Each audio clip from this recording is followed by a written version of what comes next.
Game design is an ever-evolving art form. The pinnacle of a genre may, a few years later, become a quaint display of outdated philosophies. Perhaps nowhere is this more clear than in the realm of open worlds, where a benchmark like Skyrim can so instantaneously be pushed aside by Breath of the Wild. Kingdoms of Amalur: Re-Reckoning, the latest victim of THQ Nordic's questionable remaster naming conventions, is perhaps the greatest example I've seen of this concept in a very long time. It is simultaneously a fantastic open-world Western RPG, whilst also displaying some of the most frustratingly dated game design the 7th generation has to offer. Kingdoms of Amalur: Re-Reckoning is a remaster of Kingdoms of Amalur: Reckoning, which originally released on the Xbox 360 and PS3 in 2012. With an all-star cast of designers, Kingdoms of Amalur was one of many titles that went into development in the aftermath of Elder Scrolls IV Oblivion's reinvention of the genre. It offered an expansive world which would ultimately grow further with DLC. Colorful visuals saturated with bloom typical of this generation, hack-and-slash style combat to draw in action fans, and more lore than most players would ever bother diving into. It launched to favorable reviews and was set to spawn a franchise before the development studio ultimately shut down due to bankruptcy and the rights passed to the taxpayers of Rhode Island.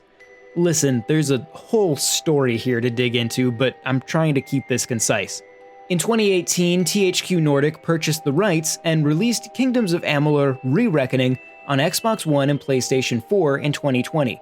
Now, a year later, this version arrives on Switch. You play as a mysterious hero, resurrected from the dead with no knowledge of your past. As someone who has already died, our hero is found to be able to modify the threads of fate, and is the only hope the world has of holding back the evil Tuatha, a group of rogue elves bent on world domination.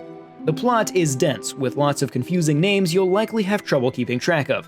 Luckily, the bad guys wear black armor and have a habit of glowing red, so it's usually pretty obvious who needs a good stabbing. The general progression could be compared to the work of BioWare, with multiple dialogue options and a dialogue wheel that's hard not to compare to Mass Effect. Kingdoms of Amalur is somewhat open world. The map opens up in multiple large regions, and once a region opens up, you are free to explore it as you wish. A bit like the first Xenoblade. Towns, dungeons, and side quests are littered throughout each area. A huge amount of the content available in Kingdoms of Amalur is entirely optional. Pushing your way through the primary quest line will leave you missing most of it. Unfortunately, despite being a very late 7th generation game, the world is by no means seamless. Loading screens occur between each area, dungeon, and building. When held against something like Skyrim, which originally released just a few months prior, Kingdoms of Amalur's world feels restrained by comparison. That being said, the regions on offer are diverse, ranging from overgrown forests to vast fields and deserts. Combat was one of Kingdoms of Amalur's widest departures from the genre norms at the time. Combat encounters feel more like a hack-and-slash brawler rather than traditional RPG. The design in general isn't too far off from a modern action RPG. At any time, you can equip 2 weapons, which will each be assigned to a different button. Weapon types range from multiple sword styles to bows, knives, and magical staves. Changing weapon types has a huge effect on gameplay. Likewise, as you level up, you'll be able to unlock skills to increase your proficiency with various weapons and abilities. Spells can also be unlocked that can either add variety to combat or be developed to the point of rendering weapons mostly useless. Character development in terms of combat is incredibly freeform. The only hitch in the combat is one that really can't be chalked up to age, as it had been established 2 generations earlier. Kingdoms of Amalur doesn't let you target an enemy. Instead, you constantly fight with the camera to keep your opponents in view, as it seemingly intentionally swings around to face in the wrong direction. This wasn't a new concept in 2012, and the absence of a targeting system is baffling. It also would have made an incredibly helpful addition to this remastered version.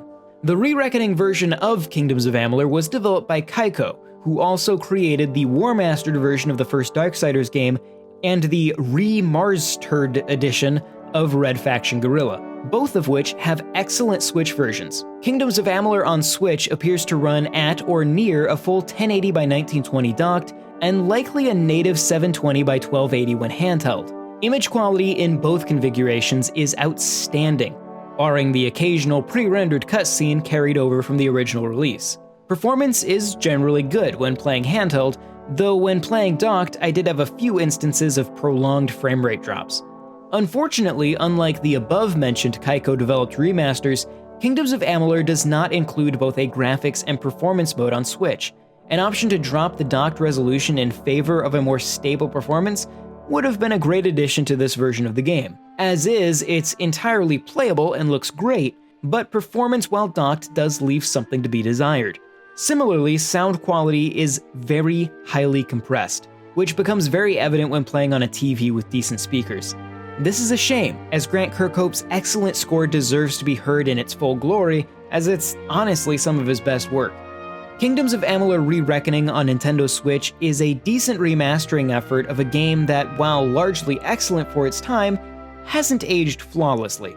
Some of this is the unavoidable battering of time, but other things, such as the lack of a target lock, feel like improvements that could have and should have been implemented.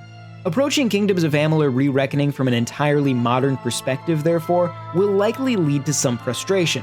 However, if you can put yourself in the necessary headspace, Kingdoms of Amalur Re-Reckoning is an enthralling, though flawed, adventure that perfectly encapsulates a very specific era in game design history. This video was made possible by our generous supporters on Patreon. Did you know that Nintendo World Report is funded directly by fans like you? When you support Nintendo World Report on Patreon, you get immediate access to multiple exclusive podcasts every month, exclusive Discord channels, an early look at select content, and more, all for as little as $1 a month.